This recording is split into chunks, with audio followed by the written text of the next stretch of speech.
Assalamualaikum warahmatullahi wabarakatuh. Bismillahirrahmanirrahim. Alhamdulillahi rabbil alamin. Assalatu wassalamu ala sayyidil mursalin wa alihi wa sahbihi ajma'in. Subhanaka la ilma lana illa ma 'allamtana innaka antal alimul hakim. Wa tub alaina innaka antat tawwabur rahim. Rabbi shrah li sadri wa yassir li amri wahlul 'uqdatam min lisani yafqahu qawli. Amma ba'du. Para alim, para asatid, para sepuh, bini sepuh, para hadirin wal hadirat rahimakumullah. Alhamdulillah kita diparingi Allah nikmat iman, nikmat Islam, nikmat sihah wal afiat. Tanpa meminta kita didadosake Allah min ummati Sayyidina Muhammad sallallahu alaihi wasallam. Barik alaih. Mugi-mugi kita sedaya ngantos akhir hayat kita dipundhut kali Allah dalam keadaan husnul khotimah. Amin ya rabbal alamin. Para hadirin wal hadirat ingkang estu-estu kaula hormati, pada pagi hari ini pertama monggo sareng-sareng kita niat ta'allum wa ta'lim wal ifadah wal istifadah wan naf'a wal intifa'. Niat bareng-bareng ngaji, kula nggih ngaos jenengan ngaos. Niat mugi-mugi pikantuk ridhonipun Allah Subhanahu wa taala. Amin ya rabbal alamin. Nomor kalih ingkang dereng terbesit dalam manahipun untuk niat i'tikaf datang masjid menika, monggo dipun niati. Niat i'tikaf fi hadzal masjid sunnah lillahi ta'ala. Para hadirin wal hadirat rahimakumullah. Biasanya saya kalau ahad seperti ini yang saya kaji tafsirnya.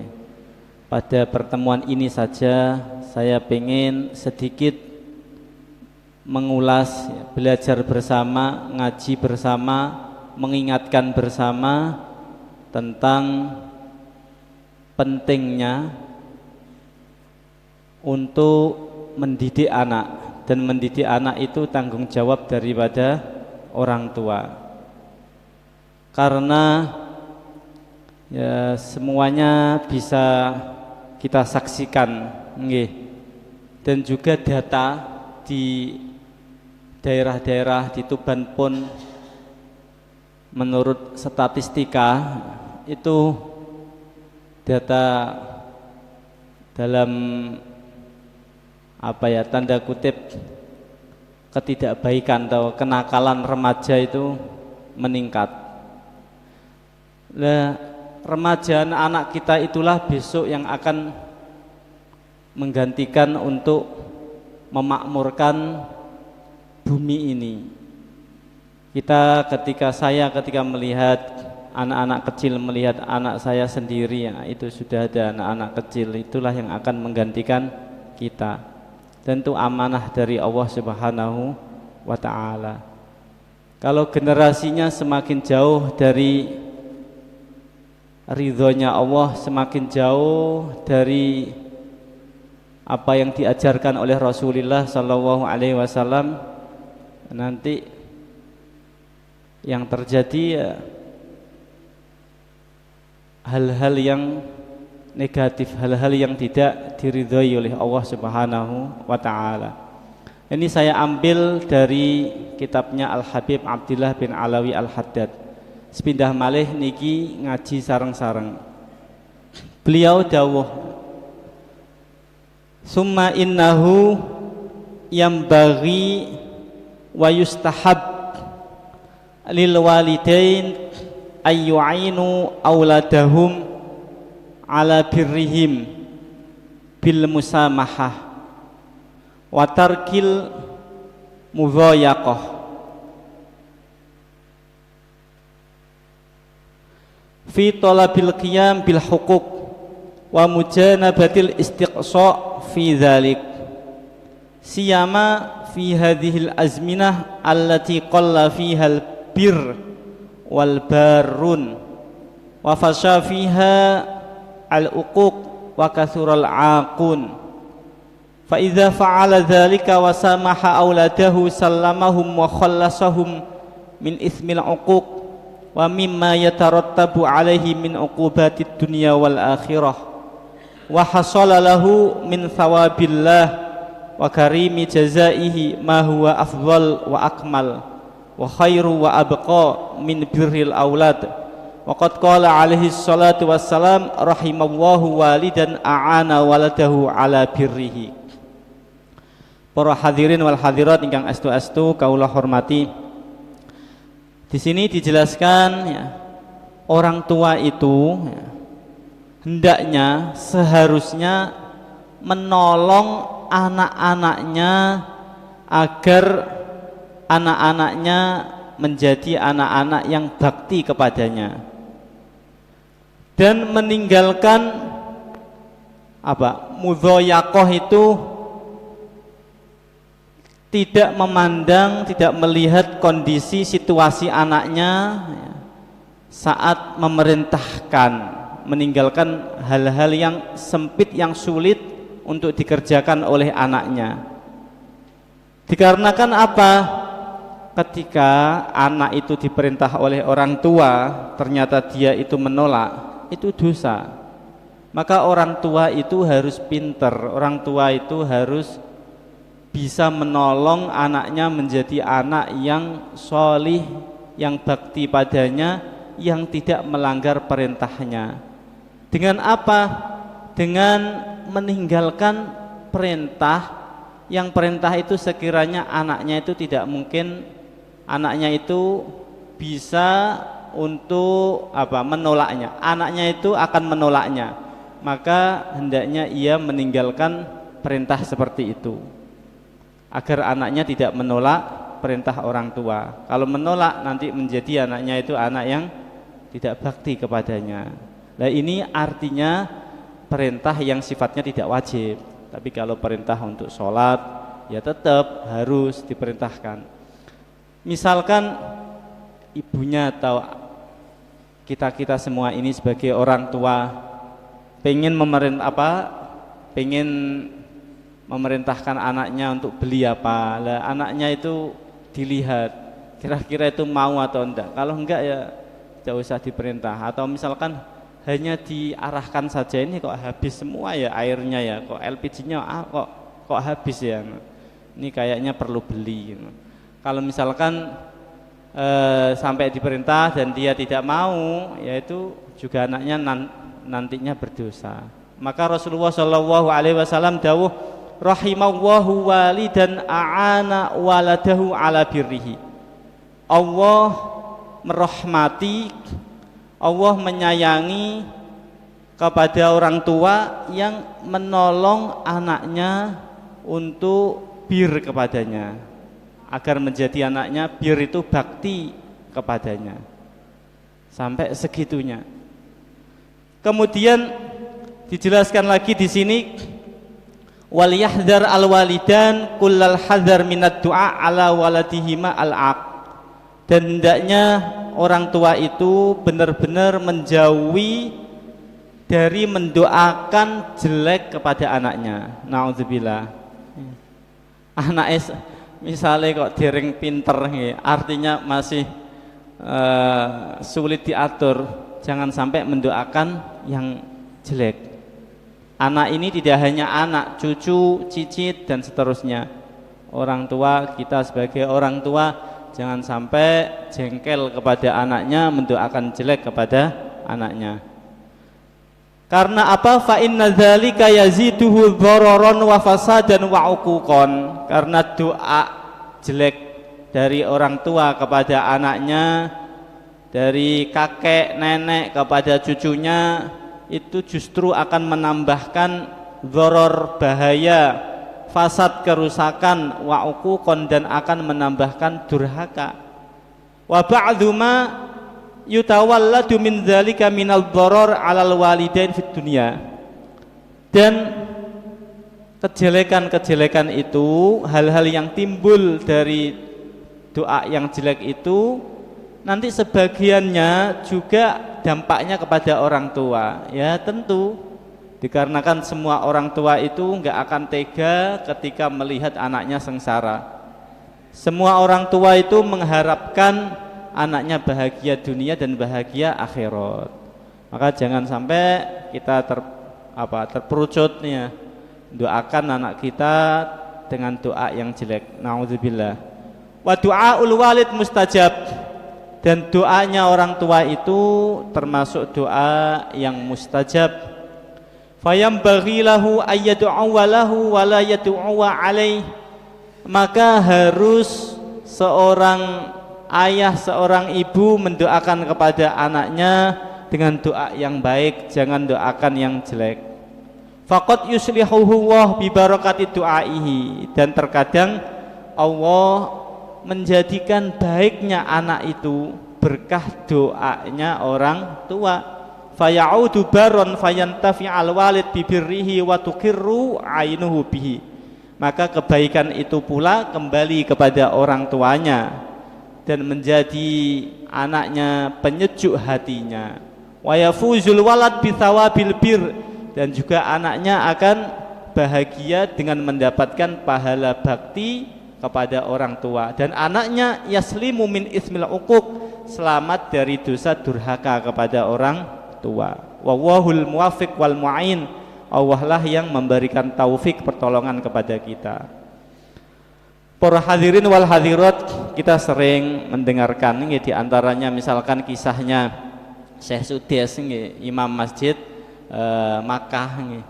Beliau itu kalau dalam biografinya dijelaskan dulu tasih remajanya itu sulit diatur sama orang tuanya, sampai pada akhir-akhirnya itu beliau mau bahasa kasarnya itu mau minggat. Kemudian orang tuanya berkata, ya sudah, gak apa-apa kamu pergi dari rumah ini, saya doakan semoga kamu menjadi imam di masjid Haram, di Masjidil Haram di Makkah Al-Madinah, dijabahi oleh Allah Subhanahu wa ta'ala. Itu sangat penting sekali bagi kita, bagi orang tua, dan anak-anak kita ini sebagai generasi berikutnya, yang semoga generasi-generasi berikutnya ini menjadi generasi-generasi yang baik, generasi-generasi yang sholih, generasi-generasi yang senantiasa mendapatkan ridhanya Allah Subhanahu wa ta'ala. Kita tahu betul ya, dan sering mendengar kisah-kisah para orang-orang yang alim, di antaranya siapa? Imam Ghazali. Imam Ghazali pengarang kitab Ihya. Imam Ghazali itu abahnya Al-Ghazal, makanya dijuluki Al-Ghazali. Al-Ghazal itu artinya tukang pintal benang. Ya, ayahnya itu tidak seorang ulama, atau ayahnya tidak dari nasab yang zuriyatin Nabi. Ayahnya itu Al-Ghazal. Tetapi apa?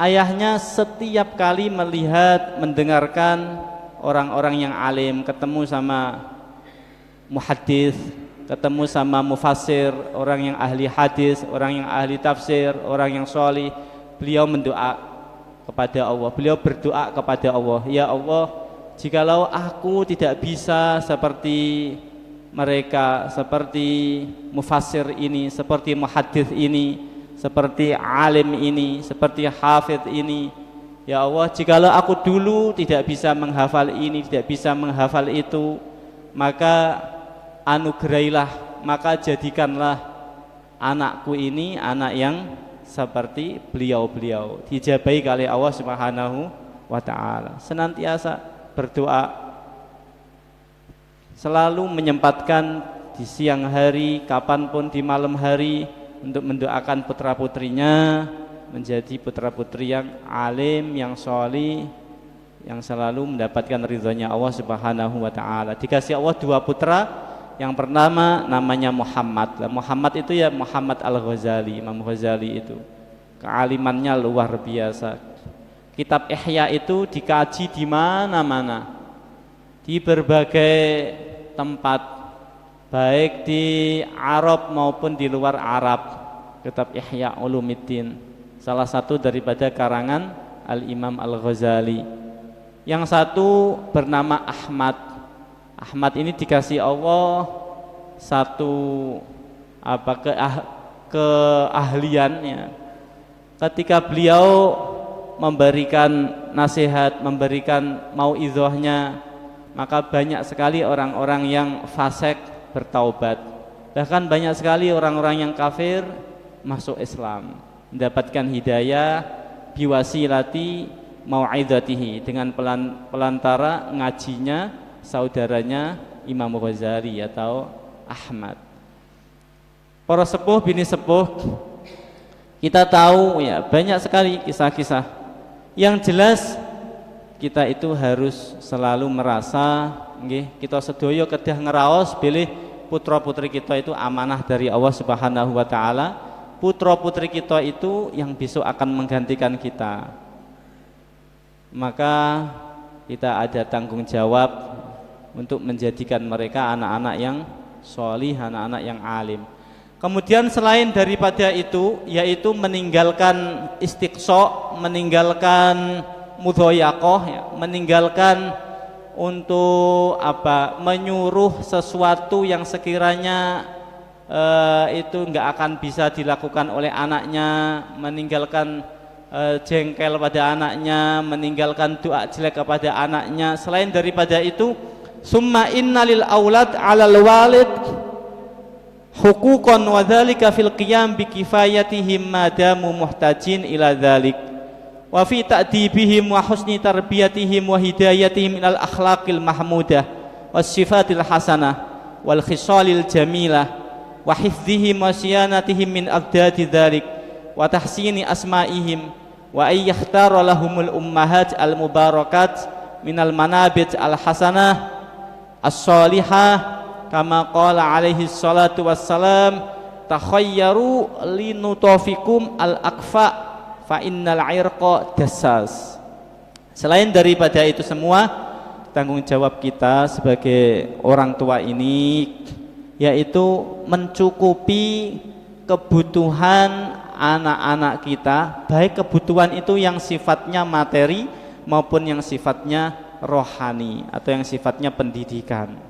Itu kewajiban daripada orang tua. Dan tidak ada yang afdol ya, apa yang diberikan kita sebagai orang tua kepada anaknya melebihi tarbiyah, melebihi pendidikan, melebihi adab yang hasan, adab yang baik. Ini sangat penting sekali di zaman sekarang ini ya. Saya itu sering sekali menyaksikan ya.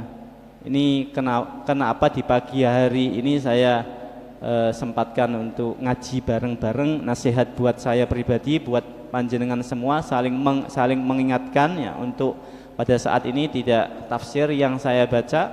Saya itu sering menyaksikannya anak-anak remaja sekarang yang sudah kecanduan HP dan lain sebagainya. Saya beberapa kali menyaksikan saat sholat Jumat, remaja-remaja itu khotib sudah khutbah, masih HP-nya dinyalakan dan game. So, itu ini gimana generasi sekarang ini? Kalau mau dinasihati ya, fa idza qulta li sahibika yaumal jum'ati ansid faqat laghut ya. Kalau ya kan gimana mau dinasihati kan ya, kita kalau sudah khutbah ya harus diam. Kalau ansid diam nanti faqat laghut. Ansitu wasma'u wa ati'u rahimakumullah. Dan itu tidak hanya hal yang sederhana seperti itu. Kita melihat bagaimana remaja-remaja di berbagai saya sering tidak saya sebutkan di jalan di Tuban banyak sekali yang ya apa itu trek-trekan, banyak sekali yang itu masih belum menjadi halal dan lain sebagainya. Itu semua adalah tanggung jawab daripada orang tua. Apalagi dengan globalisasi, HP dan lain sebagainya. Betul apa yang dikatakan oleh para ulama sesuai dengan dauhnya baginda Nabi. Orang yang akil, orang yang berakal itu akan selalu mengikuti zamannya. Tapi bukan berarti mengikuti zamannya itu terus kemudian anaknya dikasih HP biar mengikuti zaman. Itu tidak seperti itu. Mengikuti zaman itu artinya ya anak itu cerdas terhadap zamannya. Cerdas di dalam menyikapi zamannya, seperti itu.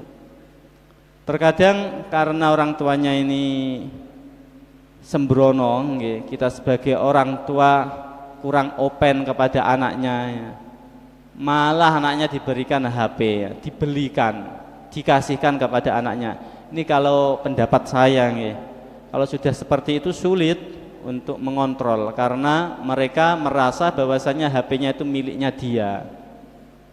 Kalau dia pinjem kepada orang tuanya itu masih mudah untuk dikontrol. Tapi kalau sudah dibelikan, dikasihkan, itu dia akan merasa itu HP-nya dia. Ketika mau dikontrol, dia merasa terganggu dan bisa jadi marah, bisa jadi orang tua akhirnya jengkel mendoakan hal yang tidak baik, dan itu generasi mendatang buat kita semua. Na'udzubillahi min dzalik. Ini bagi saya sangat penting sekali. Kemudian para hadirin wal hadirat rahimakumullah, di zaman sekarang ini akhirnya dengan demikian itu yang ditonton itu kan apa? Ya teladan-teladan yang tidak baik. Akhirnya tadi ada yang bertato, akhirnya ada yang adat uruf kebiasaan tidak salafuna as-sholih, tapi kebiasaan orang-orang yang tidak baik yang akan ditiru oleh anak-anak kita. Na'udzubillahi min dzalik. Maka dari itu di sini dijelaskan penting sekali untuk mendidik mereka. Bahkan ini ya sharing, diskusi nggih. Saya itu ya kan saya juga ngajar di tingkat dasar, ngajar di kampus juga, dan saya selalu belajar. Saya bersyukur kepada Allah, alhamdulillah dikasih Allah nikmat berupa khidmah kepada ilmu dan ahli ilm. Alhamdulillah syarrafana bi khidmatil ilmi wa ahlihi. Alhamdulillah kita dikasih Allah nikmat bisa khidmah kepada ilmu dan ahli ilm. Nah ini yang saya lihat ya, anak-anak sekarang itu ya yang dikenal dengan Gen Z ya, itu estetik di luar tapi problematik di dalam. Artinya apa? Terlihat keren di luar ya karena terlihat dia modern, modis dan lain sebagainya, tapi problematik di dalamnya. Artinya ketenangan jiwanya itu sangat lemah sekali. Maka sering sekali ada putus asa, sering sekali ada pertengkaran sesama temannya dan lain sebagainya karena ketenangan emosionalnya rendah, karena jarang mendengar nasihat-nasihat para ulama, jarang untuk ngaji kitab-kitab tasawuf dan lain sebagainya.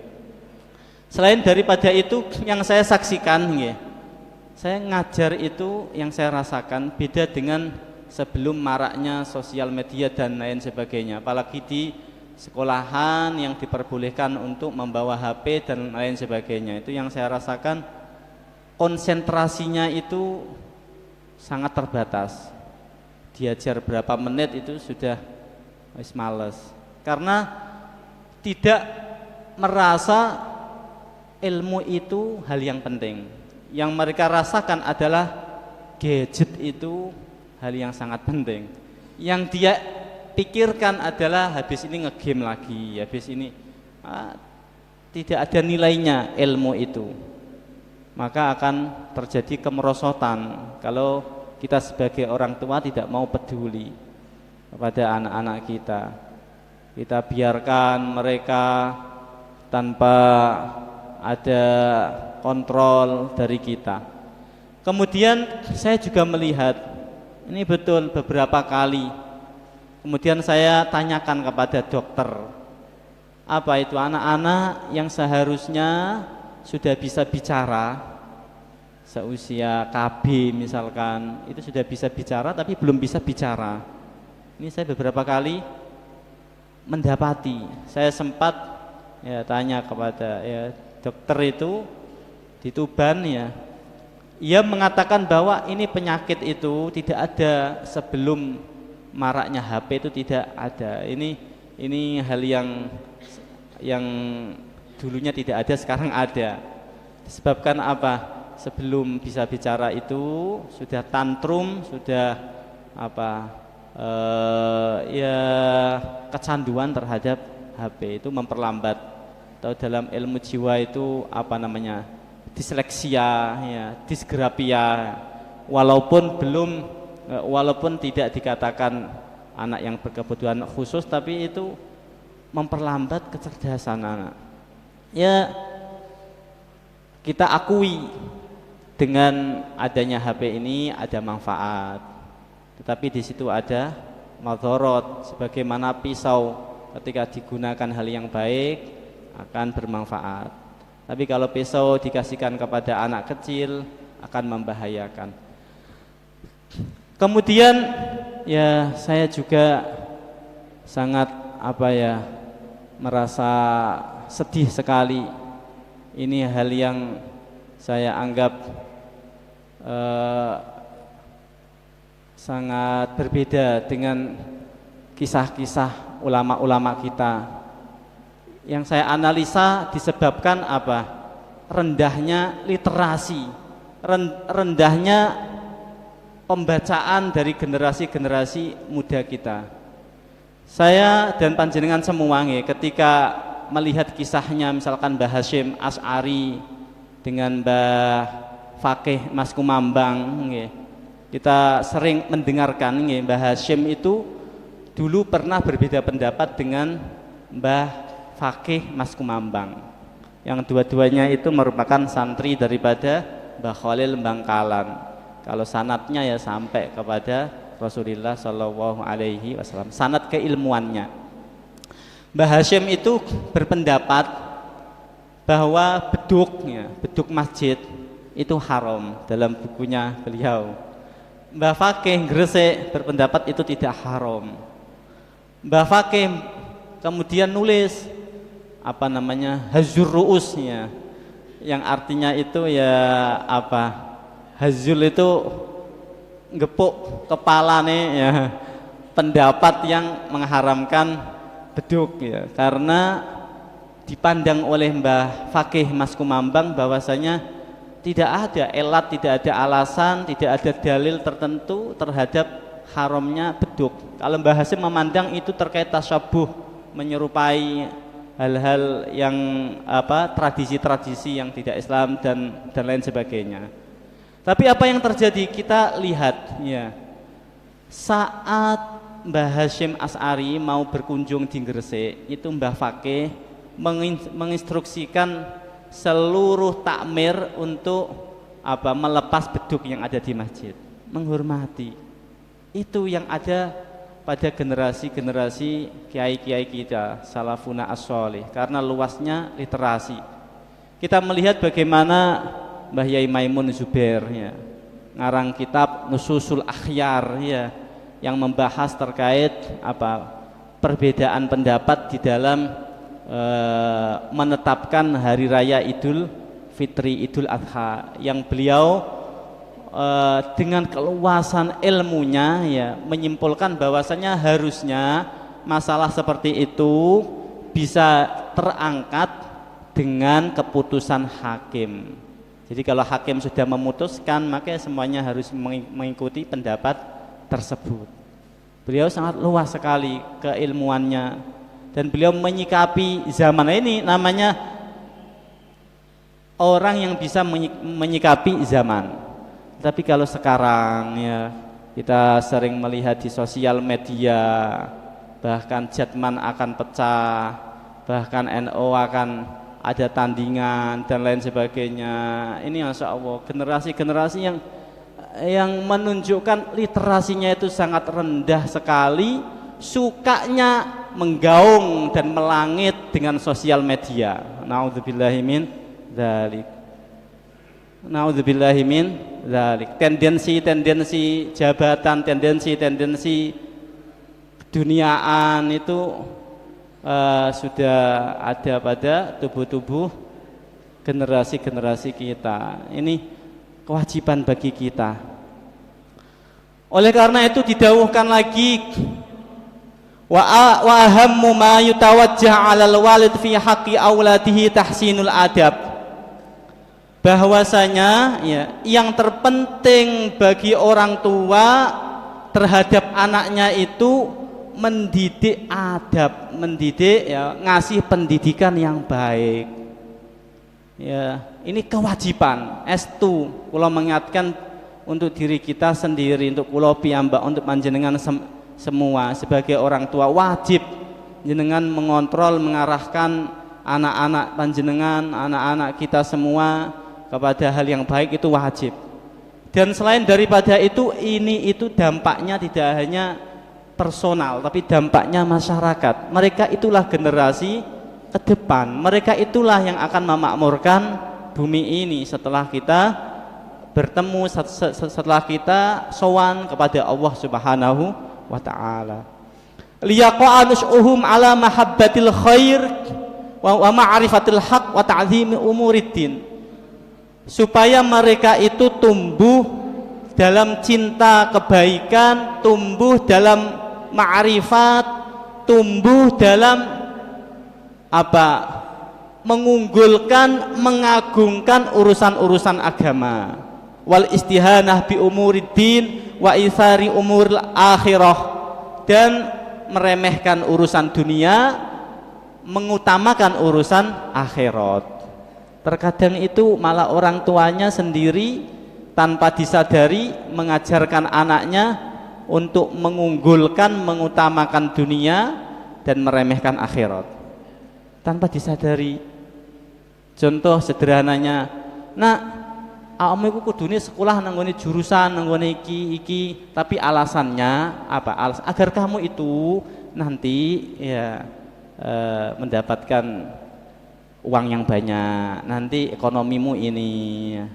Harusnya dilanjutkan, nanti kamu bermanfaat kepada masyarakat, nanti kamu akan menjadi orang yang al-yadul uliya khairun minal yadis sufla. Kamu akan menjadi kafafan, tidak meminta-minta pada orang lain yang sifatnya ukhrawi. Jangan berhenti di situ, nanti akhirnya apa? Mindsetnya dunia itu luar biasa.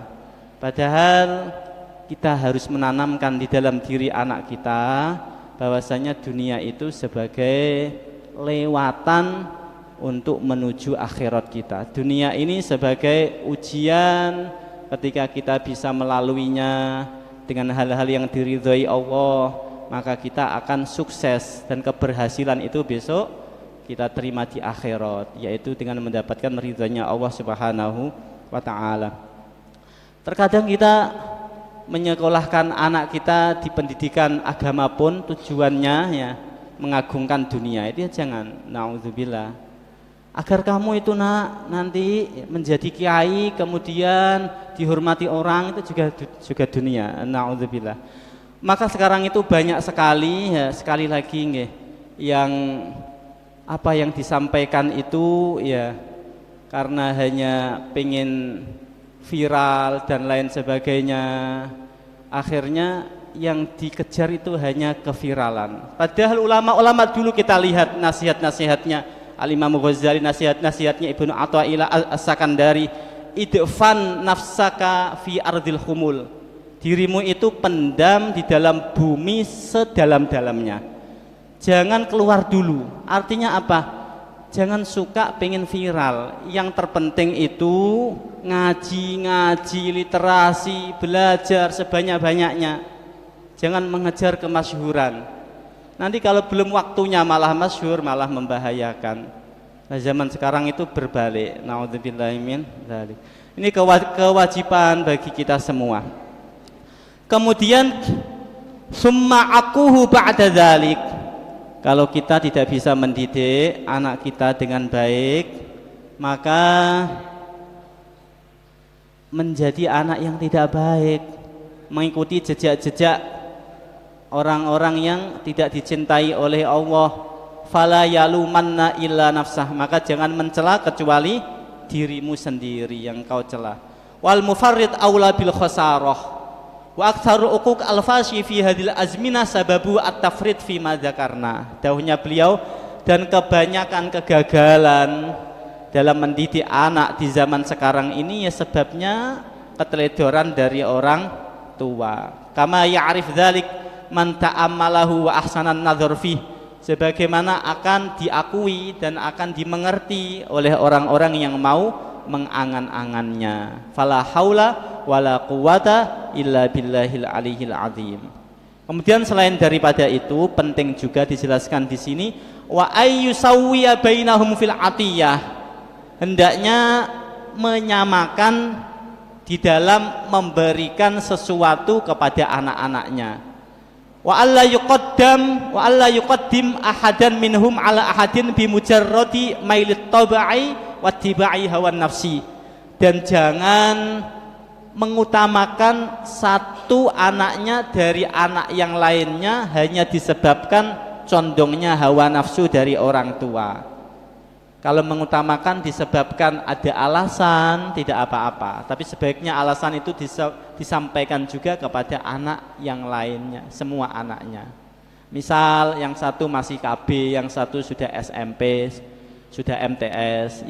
Yang MTS ya sangunya lebih banyak daripada yang KB. Dijelaskan, iya nak, kamu karena masih KB tak sangoni segini, karena pulangmu juga cepat, karena kamu tidak butuh untuk membayar kendaraan, kamu diantar. Dijelaskan seperti itu agar tidak timbul hasud, iri kepada sesama saudaranya. Sesederhana, sekecil itu pun diatur oleh syariat kita. Ini dalam rangka apa? Agar generasi-generasi mendatang itu menjadi generasi-generasi yang solih, generasi-generasi yang mendapatkan ridhonya Allah Subhanahu wa ta'ala. Sebagai penutup ya, 2 menit malih ya. Selain dari sisi kita ini sebagai orang tua, kita juga sebagai anak. Maka sebagai anak ini kita harus bakti kepada kedua orang tua kita. Rasulullah Shallallahu Alaihi Wasallam dawuh, barru abaakum tabarrukum abnaukum. Baktilah kalian kepada orang tua kalian, niscaya anak-anak kalian akan mudah bakti kepada kalian. Kalau kita itu bakti pada orang tua kita, insya Allah anak-anak kita itu ya aturannya ya gampang bakti kepada kita. Wa'ifu an nisa'in nas ta'fu nisa'ukum. Dan kalian jaga dari wanita-wanita lain, artinya jangan melakukan hal-hal yang haram, maka istri-istrimu itu akan mudah menjaga diri mereka. Dawuhnya Rasulullah Shallallahu Alaihi Wasallam. Juga Rasulullah Shallallahu Alaihi Wasallam dawuh ya, dalam satu hadisnya hadis qudsi, berarti Allah yang dawuh, qala Allahu ta'ala ya, fima yarwihi an rabbih. Allah dawuh, man asbaha murdiyan liwalidayhi muskhiton li fa ana anhu radhin, wa man asbaha murdiyan li muskhiton liwalidayhi fa ana anhu sakhit. Siapa orang yang pagi-paginya menjadikan ridho kepada kedua orang tuanya dan dia menjadikan murka kepadaku itu kepada Allah, maka aku ridho kepada orang tersebut. Sebaliknya siapa orang yang pagi-paginya menjadikan ridho kepadaku kepada Allah dan menjadikan murka kepada kedua orang tuanya, fa ana anhu sakhit, maka aku murka terhadap orang tersebut. dicontohkan oleh para kiai, para ulama kita, para guru-guru kita, seperti orang yang malamnya itu sholat tahajud, sholat malam, ibadah ini, ibadah itu, membaca Quran dan lain sebagainya sampai subuh jamaah dan seterusnya. Kemudian setelah itu ia pulang, ketika pulang mendapati orang tuanya yang sudah sepuh, pengen ke kamar mandi, minta bantuan agar diantar ke kamar mandi. Apa jawabnya? Jawabnya, Bu atau Pak, aku wis ngantuk Pak, pegel aku kayak bengi wis ibadah suwi. Pak, jeding dhewe to Pak, isok mlaku Pak. Akhirnya beliau napa gelo. Maka fa'ana anhu sakhid. Maka dawuhnya Allah, aku murka kepada orang tersebut. Maka ini dua sisi.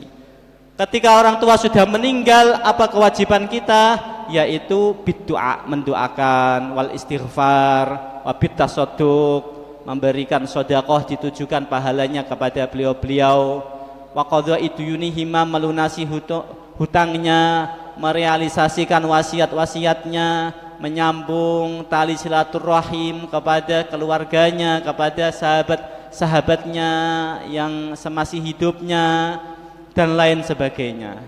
Semoga ini ada manfaatnya, khususnya bagi diri saya sendiri, khususnya bagi kita semua. Semoga kita selalu ingat bahwasanya anak-anak kita ini sebagai amanat kita, anak-anak kita ini generasi setelah kita, dan kita selalu ingat bahwasanya kita itu wajib bakti kepada kedua orang tua kita, baik masih adanya ataupun setelah wafatnya. Semoga kita semua diberi Allah, orang tua kita semua, anak cucu kita diberi Allah panjang umur, sehat walafiat, senantiasa di dalam taat kepada Allah Subhanahu wa taala, menjadi orang-orang yang selalu diridhoi oleh Allah Subhanahu wa taala, menjadi orang-orang yang dicintai oleh Rasulullah sallallahu alaihi wasallam, yang dibanggakan oleh baginda Nabi sallallahu alaihi wasallam, bisa meniru jejak salafina as-salih, bisa meniru jejak ulama-ulama kita, dan besok dikumpulkan bersanding dengan baginda Rasulullah, bersanding dengan aulia asyuhada as-salihin, dengan guru-guru kita, dengan ulama-ulama kita, dengan masyayikh-masyayikh kita, dan aib-aib kita ditutup oleh Allah, dosa-dosa kita diampuni oleh Allah, derajat kita diangkat oleh Allah. Allahumma ya Allah ya Ghaniyyu ya Hamid, aghnina bihalalika an haramik, abi ta'atika an ma'syiatik, abi fadlika amman siwak. Allahumma ya Allah, nashkuruka ya Allah ala khidmatin ilmi wa ahli.